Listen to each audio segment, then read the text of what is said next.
Welcome to another live edition of Pittsburgh Sportsline in the BPTV studio.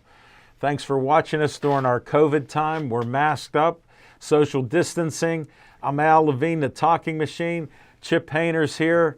And if you notice, no smoking Jim Frazier. I got a text message at like 8 o'clock in the morning.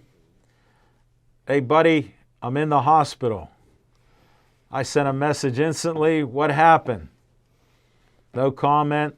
A couple hours later, 4 hours later, I wasn't on the phone. He sent a message. He got IVs in his arm. I won't put the picture up because we got HIPAA laws. I don't want to violate any HIPAA laws. But your prayers for Smoking Jim would be appreciated. Hopefully he'll cut down on the Kentucky Fried Chicken buckets, but he hasn't so far. I'll get serious for a moment. Please pray for him, and we pray for you for Brother Jim to get healthy and well and come back next week. All right. We got some things here to talk about. Thanks for watching us on Comcast 7, only in Bethel Park. Thanks for watching us on Verizon 32 in Nemacolin, Cranberry, Wexford, and all points in between.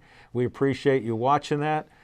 Thanks for all the likes on our Facebook page, 6,881 likes. We appreciate that during these times and liking what shows I do put up. So appreciate that. I got some promos. We'll get Steve Areno on the camera. We got Anthony, great new intern, doing everything in the control room. We'll see if this shows up. Yeah, that's Olive Oil's Pizzeria. 412-831-1900. I had a bad rumor, won't mention any names, but I thought Olive Oil's was down. Here I told the person it's Brookline is shut down.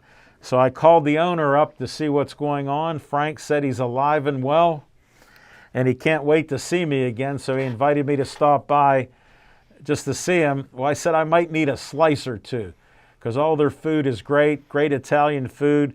Check it out at Hillcrest Shopping Center. Just stop in, tell them Al Levine, the talking machine, sent you. Good prices, too. Take care. All right, next up, Joey Favis, Childhood Cancer Foundation. Oh, there it is. Look at that shot. Perfect. Joey before DIPG, after DIPG. It's the dreaded DIPG cancer. It's terrible. It's a life-threatening disease. You get diagnosed with it, you're dead within a year. So it's something terrible. The family, great family here in Bethel Park. The Joey Favis Childhood Cancer Foundation was started by them, by Cindy and Dave, the parents. They've raised over $100,000 to find a cure for DIPG. Look forward to their events. Hopefully the 5K 1 mile run in honor of Joey Favis, dressed up as superheroes, will go off. I filmed it the last 4 out of 5 years. Last year I had the kidney transplant. I'm coming up on a year of the kidney transplant. I'm doing well. So is my son. So that's the update. I got to go for a biopsy of my kidney. It's standard procedure on September 11th. So I'll give you an update after that. Next up, the Bethel Park Historical Society Schoolhouse Arts and History Center, 2600 South Park Road. Big red trolley, can't miss it. Brand new roof, $150,000 roof. Over 50 windows, brand new. They have businesses there. They have an artist there, a dance studio, and they got a state rep, Natalie Mahalik. She has an office there. And just check them out. And my favorite green tea place in Bethel Park, Reginald's Coffee. Matt and Julie are great owners. Bring a chair. You can sit out in the lawn in front. Get your coffee freshly roasted every day, and check them out. All right. Dave Cable likes to have a little bit of fun at my expense. I want you for BPTV. Put my face on Uncle Sam. Tell them Uncle Al Levine, the talking machine, wants you for BPTV.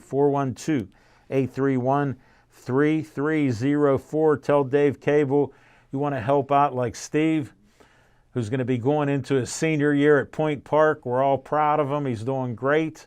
He's going to be a famous accountant who won't do taxes for Smoking Jim. Just so you know, it's a little side note. And we'll check that out. Next up, another nonprofit. Bethel Park Community Foundation has grant money for you. They have from $100 to $5,000 for your group and organization in Bethel Park doing good things here. We've given out over $975,000 in 25 years. We just had an application from the library. I just saw it, got it in the mail, $25,000. So I gave you the prelude that we would hit $1 million in 25 years. For a local nonprofit, that's amazing. Thanks to all the people that have donated money, created scholarships, and thanks for you donating and coming to their great events that they have, like the Bethel Bounty, which is their largest fundraiser. It'll be a virtual event this year, just so you know, and I'll have more details about that as we get there. All right, next up, we have somebody that sponsors What's on Your Mind. It's Skeets. I'll try this. See, I'm going to do something special, Steve. See if you can pull up Skeets service station. We're going to break the rules, Anthony. See what we can do on this. It's live TV. Look at that. Don't cover the address. There Hold you it. go. There we go. Atta Whoa, boy. whoa, get it back. There it is. Skeets service station, 6108. Whoa, okay. There you go, Barry. 6103, Route 88. You can give them a call. It's tough holding this. Let me hold this a little better. Whoa. Blame it on the cameraman. Wait, I'm trying to juggle it. What happened? A little bit of fun, folks. 724-348-4715. They work on anything and everything that runs on gas. Just give them a call. They work on lawnmowers, weed whackers, hedge trimmers, boats, cars, trucks, you name it, anything that runs on gas. And they also work on electrical appliances that you use outside. They'll fix anything. Just bring it on up to Skeets, and they do a heck of a job. It's 6 miles from here, Route 88. Check it out. Thanks for the camera shot.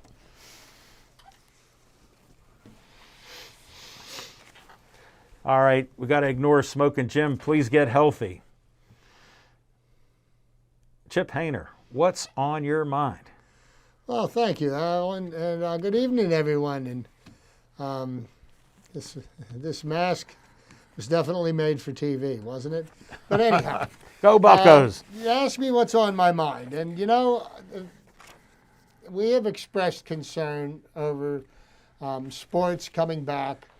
And, you know, watching what the NHL has done and what the NBA is doing, and even though Major League Baseball has been able to continue to play games, they've hit a few more bumps in the road than they have in the NHL and the NBA.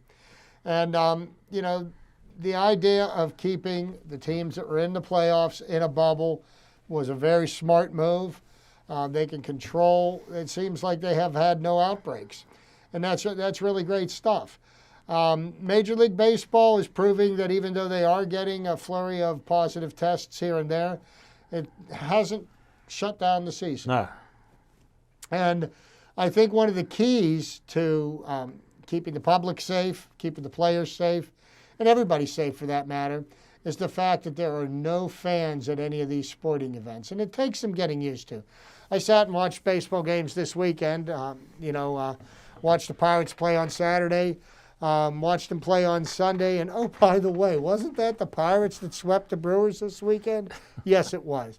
But, you know, sitting there watching my favorite ballpark in the United States, completely devoid of fans, it saddens me, but I enjoy the game being played on the field. So I kind of block out the fact that there is no fans.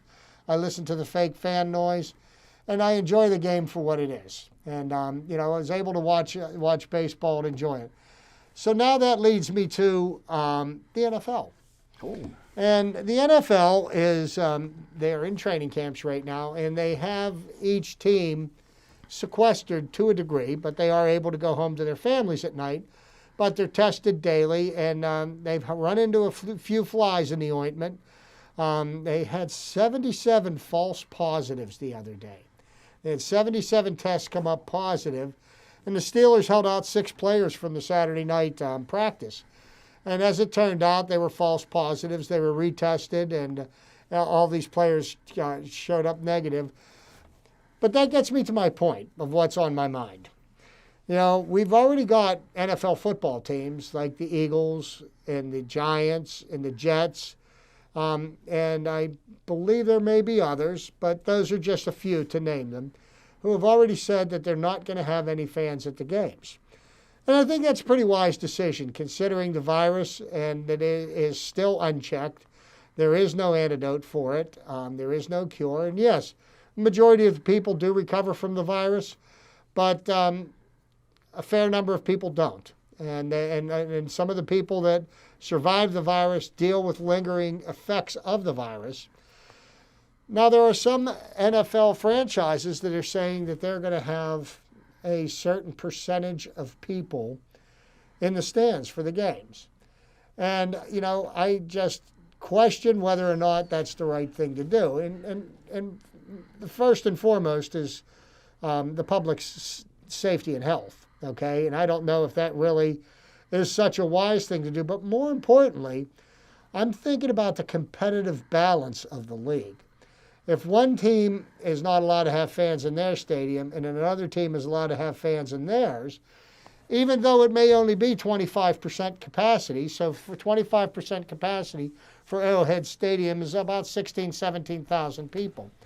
And some people say, well, how could that possibly be a competitive advantage for the home team? Well, you know, there's 32 teams in the league. And, you know, and if the rules apply to one, they should apply to all.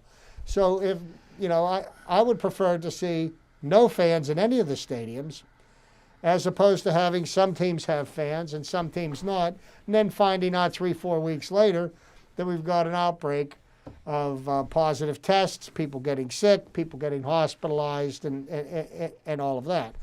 I don't think that I think that the NFL needs to get standardized rules instead of leaving it up to the individual teams. I think that's a horrible way of doing things. And actually, in Roger Goodell's point, it shows very poor leadership.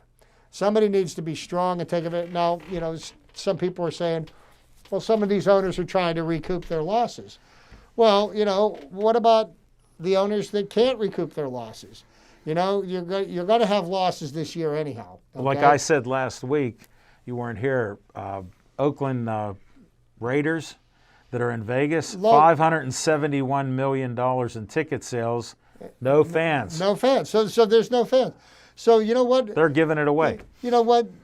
Everybody needs to eat the losses. Why should one team be able to make back some of its losses while other teams cannot and don't have the ability to? No, yes, there is revenue sharing from the television contracts. Right. That's great. But you're giving another team an unfair advantage because if they're able to recoup some of their losses and somebody else isn't, where's the level playing field? Right. So my thoughts are Roger Goodell and the NFL need to step up and say, you know what, as much as we would like to, and Lord knows what's going to happen when flu season hits and the second wave of the virus hits, because we are still in the first wave, okay? The second wave hasn't hit yet. You know, why not just do the right thing? You know, we're all enjoying sports without fans. Huh. Matter of fact, Sunday afternoon, I watched an amazing basketball game between the Dallas Mavericks and the Los Angeles Clippers. Yeah, I went saw into it. overtime. Luka Doncic. What a shot. Shot, 3.7 seconds left. He sank it at the buzzer to win the game in overtime, a three-pointer. I mean, there's exciting sports going on. I saw it too, right with you. And I don't think that you need fans to be there to make it enjoyable.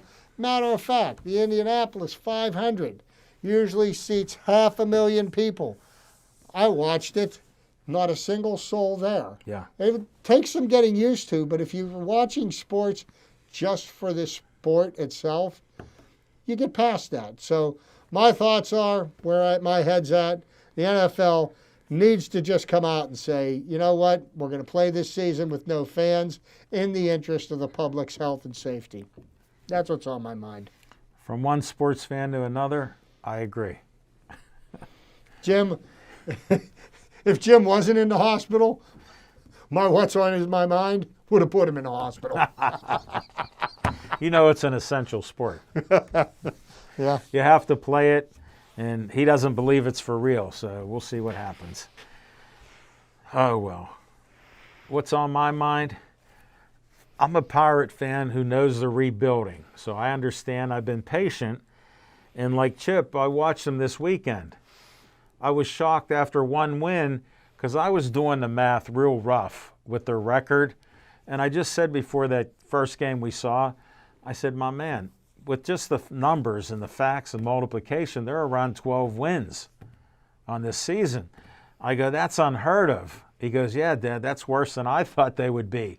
I go, let's see what happens. Let's watch today. We turn on a game, we win. Won by a football score. Yeah, 9-6. Then we watch the next day, and I go, my man, they just increased by 25% what they had in wins. They won one game. They win again. Another great game with offense. I was shocked by the offense. So now we come up for a trifecta. I told my son before the game, get the broom out. He goes, Dad, how can you say it?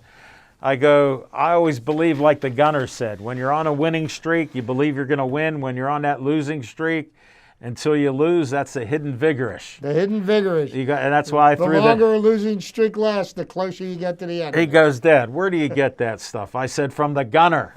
Right. So I pulled the Gunner out, said, get the sweep out. And guess what? We won the game.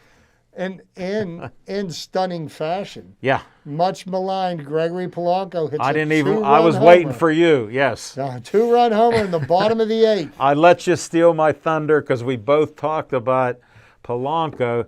The worst slide we ever saw in Major League history. Created a shoulder injury, and he hasn't been the same since. Then we complained about his average being under the Mendoza line. And he jacked. It was below the Mendoza. Yeah, that's half of it. Going into the weekend series, his average was .07. That's what my son goes. I go, he's half as much as, less than half, the Mendoza line. 1/3. Yeah, do you know how ridiculous that is? So in spite of that, he knocked the first homer. I'm like, wow. Then he hit that second home run. He just jacked it out. You knew right away it was gone. Oh, he crushed it. Yeah, there was no doubt. Somehow, some way, and that's like I say about sports.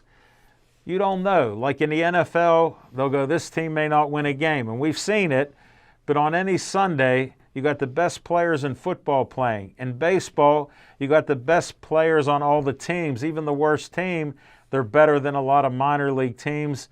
Not saying that we are yet. We're working on it. So we'll see what happens there. But you never know. So I take the 3-game streak. Let's see what the record is after 60 games, and I'm sure it is what it is. But here's the one question I have for you, Alan. Okay. You know the Pirates are rebuilding. Yeah. I know the Pirates rebuilding, and if I were to ask young Steve over there if the Pirates are rebuilding, he would probably say yes. Okay. He just admitted it. So, that being my point. Ben Cherington gets interviewed last week. Yeah. And the DJs on the radio are criticizing him because he won't say that they're in a rebuild. That they want to hear him say that we're in a rebuild. But he doesn't say that. Right. I don't need somebody to tell me they're in a rebuild. My eyes can see. I can, I'm not stupid. Right. And what would somebody telling me that they're in a rebuild make a difference about? Like, I don't care if they that would be like, I got to agree with you because I heard the same conversations. Like, and what difference does it make what he says or what he does? Look, if you can see what is going on right now, this is a team that is rebuilding. Let me explain something. Nutting's a businessman. He's about making money, but he has baseball people involved. So you have to let the baseball people involved create a team that they've made. We don't have that yet. So I understand how it is. Like when I told about the Steelers 5-6 years ago rebuilding, we know the Steelers never, ever say they're rebuilding. But when you see they're 8-8 for a couple years, you know they're in a rebuilding mode because they got to replace players, get faster, and they did that. Look what they did and won. So. Well, you just think about it this way. If, as the general manager, whether you're a general manager, a batting coach, whatever it is, a position you hold, you want to stay positive. You want to teach your players to fight, to play, to win. And you want to see what kind of character they have. So if, as the general manager, you say, well, we know we're not going to win this year, so we really don't care where we end up, then how do you get your players to go out there and perform for you if you're already admitting that you're tanking on the season?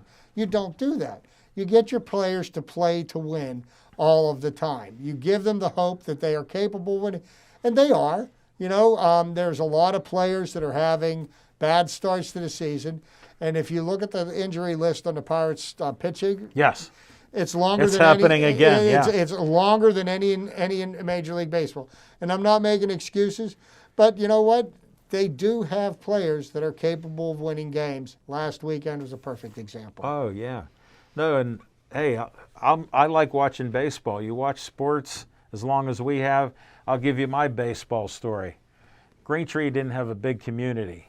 When I was in Pony League, we only had 11 players on the team, and we weren't one of the top teams. But you know what? We didn't care. You know what we tried to do every week? Win. We tried to win. And I had a Beachview crew that came up to me, and they go, you know what, pitcher, we can't hit a homer off of you.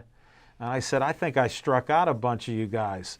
They offered me to move my address like Smoking Jim and move the Beachview. They go, we want you to pitch for us. I go talk to my coach, see if you can get me. I said, I'll keep striking you out. But that's what we did, and we're Pittsburgh people here. That's the attitude Chip and I have. Smoking Jim, is much worse with his attitude. He wouldn't shake hands of people he beat. So that's just what he talks about. But we're out there to win it, and we appreciate sports and watching that. And we're going to come back with some Chip and trivia.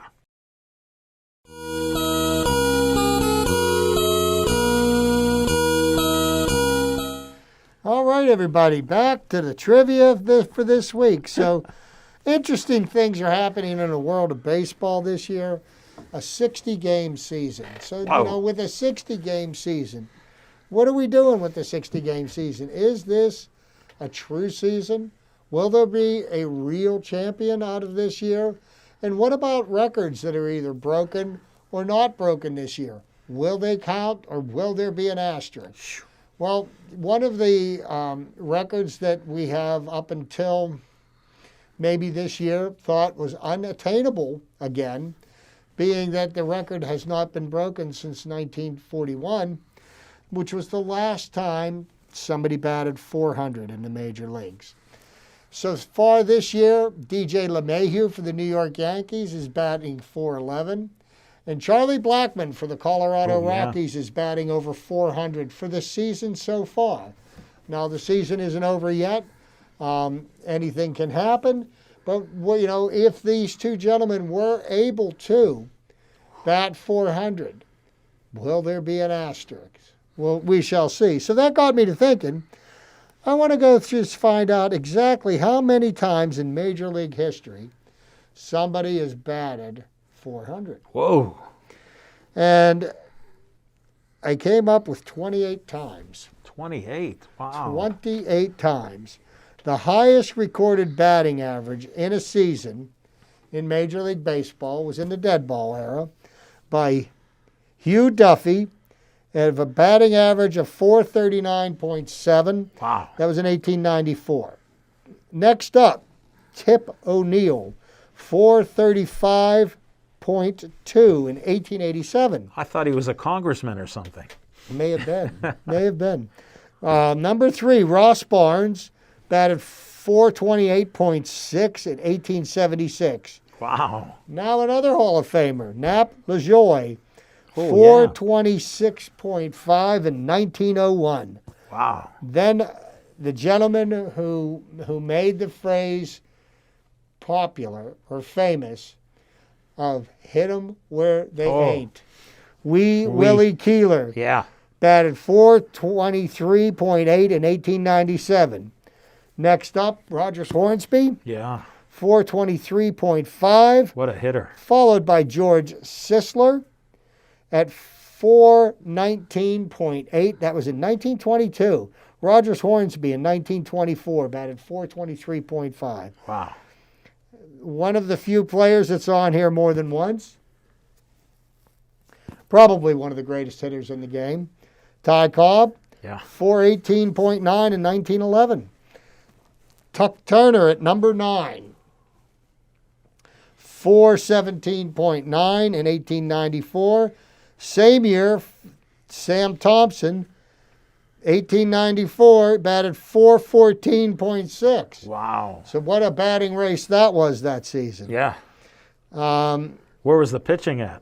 Oh, that's a good question. Fred Dunlap, number 11 at .412 in 1884. Number 12 and number 13 tied at .409.6 in 1896 for Jesse Burkett and Ed Delahanty. Ed Delahanty is the one that has done it the most. At .409.6. Wow. Ed Delahanty had batted over 400 3 times. Ty Cobb twice. Rogers Hornsby twice. George Sisler. Yeah, he should be in there. George Sisler twice. So What happened to Shoeless Joe Jackson? His rookie year, Shoeless Joe. didn't he have a 408 or something? And number 15 on the list with a 408.1 in 1911. Who knew that? And wait a minute, in 1911, Ty Cobb batted .418.9. Wow. So that was a Another year good hitting year. Yeah, yes, there was. So Two great hitters there. the list goes on and on. The last time somebody batted 400, you go back to none other than the splendid splinter, Ted Williams, in 1941, batted .405.7. Yeah. And the interesting thing was on the final game of the season, his manager gave him the option to sit out a doubleheader. And by sitting out the doubleheader, it would have guaranteed him a 400 average for that season. He went 4 of 6 in the doubleheader and finished out the season strong with a .405 batting average. That's what legends are made out of. And the more interesting thing about the summer of 1941 was being the last man to have ever batted 400 did not earn Ted Williams the American League MVP. The MVP that year was won by Joe DiMaggio, Yeah. who had the 56 game hitting 56, yeah. 56 game hitting streak and led the Yankees to the title that year. So, some interesting things going on. I'll be paying attention to the batting race this year. We've got one in the American League, one in the National League. Will they be able to hit 400? With an asterisk, I think they will. With an asterisk, Yeah. because the fewest shortened games season. of these seasons were 152. Yeah. They had not yet moved up to 164. Yeah. 162. They were 154. Yeah, They moved up to 162. 162. Yeah. So there you go. That's our trivia for this week. Great trivia. Thank you, Chip.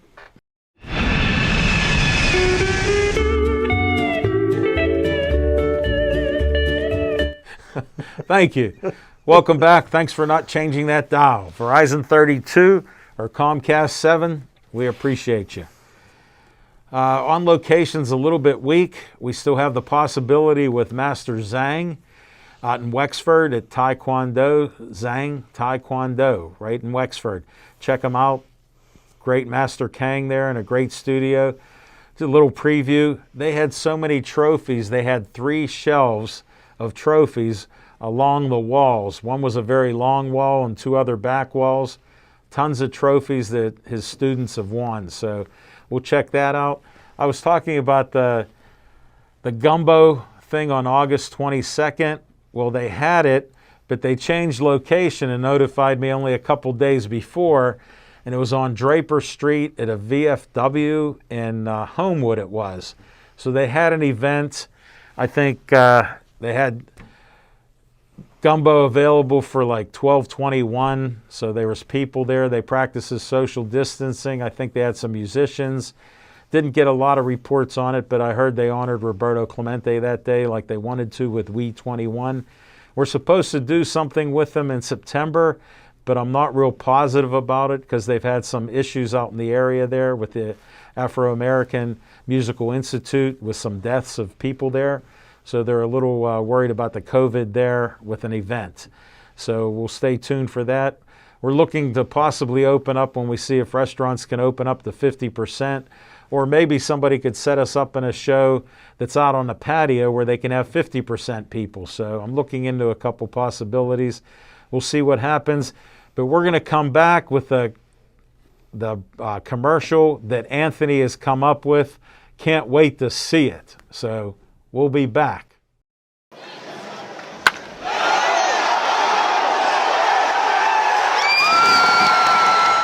Whoa, fans, Pittsburgh Sportsline fans, I'm in shock. I just watched the screen and I saw a great new Pirate Talk, little part of the commercial by Anthony here. He's unbelievable. He did a great job. I'm stuttering. You know, that doesn't happen often. But we have Pirate Talk. I segued into it. So did Chip a little bit. We understand the rebuilding. We're looking for some people to heal up. We're looking for players to step up, pitchers to step up. It's a rebuilding year, and I'm hopeful. We won 3 in a row. Why not 4 in a row, Chip? Well, tonight we got the Chicago White Sox on the north side of Chicago. Yes.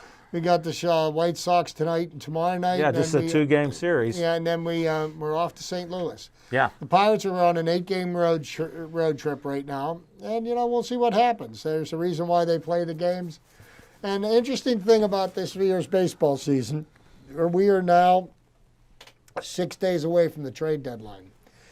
And the Pirates are going to be listening to conversations of, people interested in any number one of their players. Seems to be the person that they may hear a trade offer for might be Adam Frazier. Yeah. He might be somebody that would fit in well on another team. And also there's been some talk that the Toronto Blue Jays are interested in Trevor Williams and Chad Kuhl. Yeah, Kuhl's showing up pretty good. And I would not be too surprised if the Pirates make a trade, but everything's going to be dependent on what you get in return. And this is the thing that I have to question at this point. Usually you've got people playing in the minor leagues. Yes. You can take a look at, you can send a scout down to watch them play, see how well they pitch. There's nobody playing. How do you know what you're getting, in a trade? You can say, well, this is the top prospect from this organization, but what's he is doing? Somebody going to pan out? Will the Pirates make a trade? I'm sure they will. We'll just have to wait and see. One of the things that the Pirates are hamstrung by, 2 things: Gregory Polanco's performance and his contract. And both of those things make him untradeable at this point. Oh, yeah. Because, he does have tremendous power. It's very inconsistent. And he's been that way his whole career. Yes. And more importantly, that he's got a guaranteed contract for this year and a guaranteed contract for $11 million next year. And the Pirates don't have the option to buy him out until 2022. Wow. So whether he plays for the Pirates or not next year, he's getting paid $11 million. Yeah. So, they're trying to get him on track, but still, who is going to want to take him off the Pirates' hand and eat that contract for next year? Nobody. When, his performance is questionable at best. Yeah. So that means that the players, by having him play, or even if having him as a DH, who should be playing that isn't playing. Right. We've got young players that we need to find out, are they capable? We got Brian Hayes. Yeah. Gold Glove third baseman, in the minor leagues the last couple of years. Right. He's not playing. No. You got Will Craig, who's supposedly a power-hitting first baseman. That's what we hear. Josh Bell as started off slowly this year. I won't say he's stinking up the And- place, and but he's stinking up the place. And he's becoming a defensive liability. Yeah. But That Josh throw to Bell home. he can be a game changer. Last year was proof of that. He's a streaky When, hitter. he was crushing the ball last year. And, so. He was in uncharted territory with his hitting. But, so that leaves a lot to be desired. And the Pirates are definitely rebuilding. And what they need to do is they need to restock their minor league system because Neil Huntington stripped the cupboards bare. Any prospect we had that was worth a nickel, They're gone. they're gone, and they're stars on other teams. Yeah. And what did we get back? We got Chris Archer, who really hasn't done anything for the Pirates, and now he's injured all year. He's not doing anything. The only Pirate that's of real trade value is Keoni Keller, and he left the game Saturday night with a forearm strain. So they do believe that he's going to get back on the mound soon here, Right. and hopefully he can. A contending team's looking for somebody for a quality closer. Because some teams are struggling with their, bullpen. Well, there are some struggles still. And one of the things, one of the narratives that I really get tired of hearing is, well, Nutting isn't going to spend any money. Well, just want to give you a little example of, spending money does not necessarily guarantee that you're going to have a winning ball club. And I will point the finger directly at the Los Angeles Angels of Anaheim. Yeah. Okay, they got Mike Trout, highest paid player in baseball. They've got Albert Pujols, one of the top 5 paid players in baseball. On his way out. On his way out. And they've got 17 or 18 losses. Yeah. The Pirates have 17 losses. And, the salary of those 2 players Let's weigh that out. is about the Pirates' entire payroll. Right. So, does spending money on superstars guarantee you wins? No. Not always. Not always. I just continue to look at the Tampa Bay Rays, the Oakland A's. They find a way year after year. Class A, smart, small market teams. And that's the thing. Derek Shelton came from Minnesota. Yeah. Another team that's doing the same thing. Last year, they set a record for the most home runs hit in a Major League Baseball season in history. Yeah. Okay? So, there are ways of winning without having to, spend money. And, you wonder why Bob Nutting has been able to keep the team in Pittsburgh. Everybody seems to forget.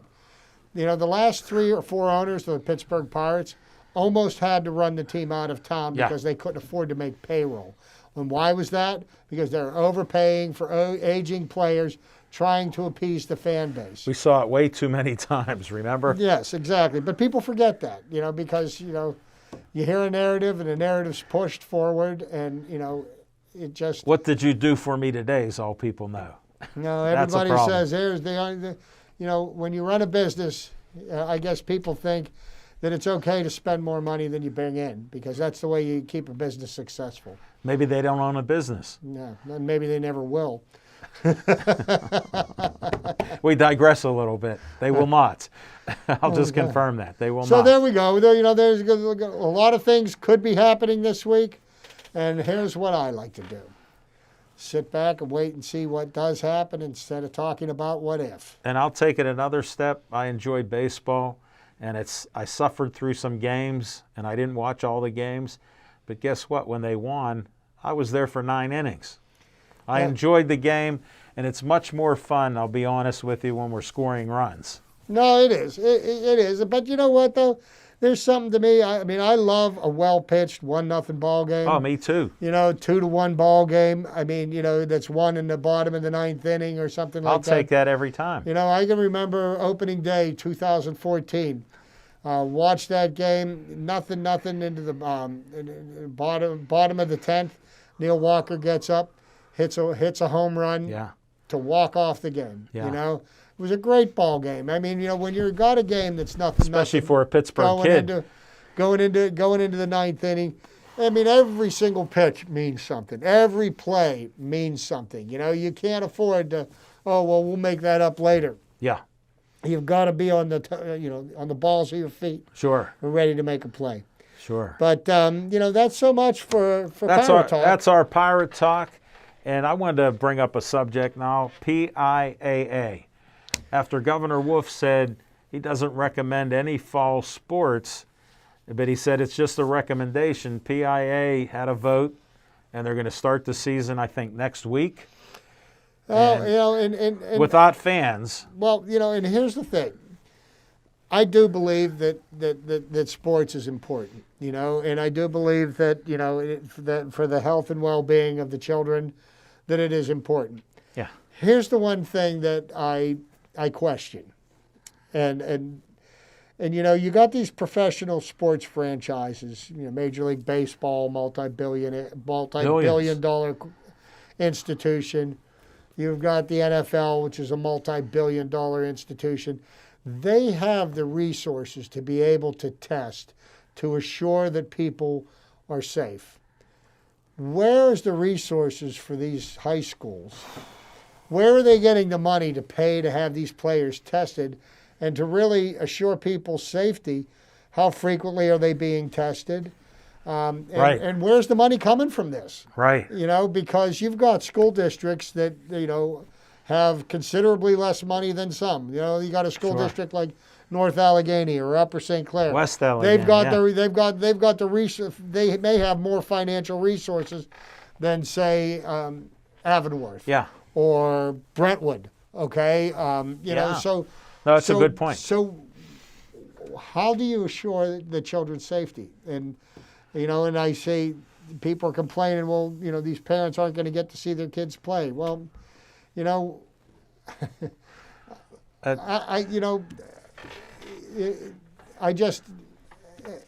everything has just turned into such a political football. It has. But the reality of the situation, as I'm looking at, is where are the resources going to come from? Right. Okay. And if the district doesn't have the money to do it, that means that some schools are going to play and some aren't going to be able to play because they're not going to be able to test their How's kids. it going to be fair? And then another thing that I see here in Bethel Park, I drive through the high school and the youth football's playing, and I see coaches with masks. All the parents are across the street. Like, I don't really agree with watching practices. When I grew up, I didn't want anybody watching me practice. But since I had kids, I'd go there once in a while, and you'd see 50, 60 people watching their kids practice. Now, they're across the street, right there on the field, and these are 6, 7-year-old kids with no numbers. How can you, Chip, tell what your son or daughter's doing? So why even go out? And then I see all the people in their cars sitting next to each other talking in groups, and there's no social distancing. So I'm thinking, do we want to be safe or do we not? And I understand the kids not having masks while they have helmets on and things like that. I understand that. But it is a contact sport, and whether they get really sick or not, some are dying. Like 7% of kids that get it die. So that's not good. Here's the thing. It's not so much, the kids are more than likely going to survive, but who else are they going to infect? That's the story. They've got grandparents, they've got aunts mothers, and uncles, and so these are questions. And if the parents aren't practicing social distancing and are not wearing masks, isn't that learned behavior that children learn from their parents? They learn at home before they learn anywhere else. Right. So if they're not being careful there, then how can you expect them to work in an environment where they're asked to be? Right. And I understand the frustration people have with 6 months of this. I can understand it. But again, I just want to be kind. And I'm glad that I survived a kidney transplant. And I've been avoiding sick people in groups since September. And I'm thankful for it. So I have a semi-quarantine that I've been practicing. Well, my wife has a compromised immune system. Steve's dad. She's got respiratory issues. Yes. Okay, so you know what? We are not going out in crowds. Right. She's not comfortable at this point going out to a restaurant, and I respect that of her. Okay, so I'd be respectful to take whatever precautions that I have to so I don't come home and infect my wife. Well, my son and I'll tell you this much. I'm a little bit of a risk taker, but a cautious risk taker. We've gone to Applebee's in Washington County at like 2 in the afternoon, and there's like 6 other people there. And we're spread out, so I'm not around people. Went to Eaton Park out in Washington County again around 3 o'clock. There were only 4 other people in the restaurant at the time. So we felt safer. And if the cooks are practicing, we're fine. But we've been doing this for a month, and we're, knock on wood, still healthy. So I understand the fear, and I'm worried about that type of stuff because I can't afford to get sick with COVID. That's the bottom line, because I'm at risk. But the point that I was making is, where are the resources for the testing that's required? Because look at how frequently the NFL is getting tested. Now, most of the tests for the NFL players, they cost $100 a test. Right. Okay? You've got 80 guys in training camp, and you're testing them. That's $8,000 a day. Bam, right there. Okay? That's how many days a week? 5? Yeah. Okay? Right. There's $40,000. Where is these schools going to get the money And the NFL to is test? a multi-billion-dollar nonprofit corporation. So they have billions of dollars in cash. They can spend their way and be a bully about whatever they do. Hence, some teams are shutting down, no fans. Some we don't know. And the Steelers are in the category of they want to, but we're not sure how many. So they haven't quantified what they're going to do yet. Well, here's the thing that I find interesting. The Philadelphia Phillies and the Philadelphia Eagles, no fans. Yeah. They're in the same state we're in. Thank you. Now, granted, Philadelphia had way bigger problems than Allegheny County did. Right. We'll wait and see what happens there. Right. So next up, we got some Penguin talk, don't we? Yes. Yes. Penguins made some moves. Tell them about the trade. Jim Rutherford. Hot off the press. Trader Jim was in action. In action again today. Traded away another first-round draft pick. Wow. Which is the 15th pick of the draft. And what they got back was the very first-round draft pick that Jim Rutherford made when he came to the Pittsburgh Penguins. Kapanen was his last name. And we actually traded him in 2014 to Toronto for Phil Kessel. Yeah. And so far, the last 2 seasons in the NHL, when he was an NHL player, he scored 27 goals 2 years ago. Last year, he scored 13. Yeah. So they're thinking that they're going to put him on the on Sidney Crosby's right wing. Okay. That maybe he can Work some be a magic. scorer, and and that leads us to another thing. And geez, I wish my friend Jim was here tonight because the Penguins have another goalie situation. Yes. Murray or Jari. I mean, do you remember when we won 2 cups in a row? It was Murray, Fleury, and we got rid of Fleury. Well, Marc-Andre Fleury, and I loved him as a Pittsburgh Penguin. I still love him as a Las Vegas Knight. Been benched for a younger goalie that's getting paid a lot less money, who is outperforming him right now.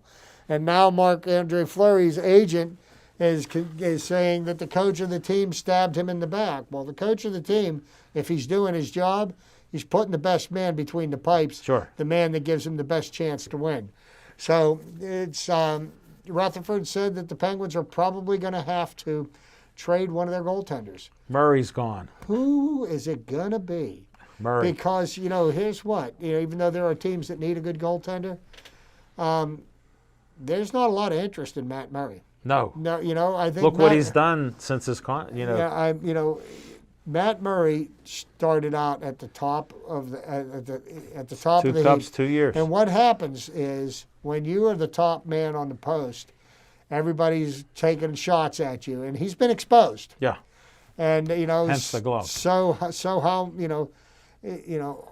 is his performance related to injuries? Or is he really that good of a goaltender? Or maybe his father's death is still affecting him. Another perfect example is Bennington, the goaltender for the St. Louis Blues.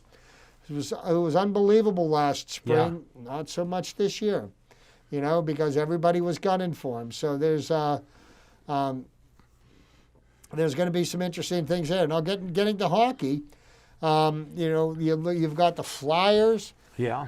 And the Islanders playing in one semifinal. And the Islanders went up 1-0 last night. They shut out the Flyers. Then you've got Tampa Bay and Boston.